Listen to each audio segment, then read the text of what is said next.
তো বন্ধু, কলার খোলা ফেলবেন না।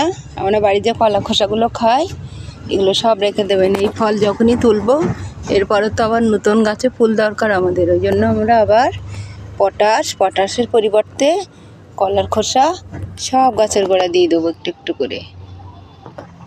আমাদের বাড়িতে যদি আমরা পটাশ পেয়ে যাই তো আমরা বাইরে থেকে কেন বাইরের ওই পটাশ কিনতে যাব?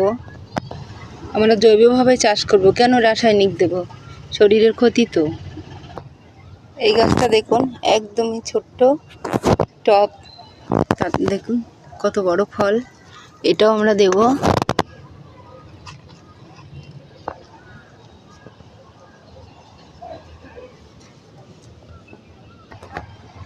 আমাদের বাড়িতে ফেলে দেয়া সবজির খোসা সব কিছু দিয়েই তো আমরা এত সুন্দর ফল আনতে পারি।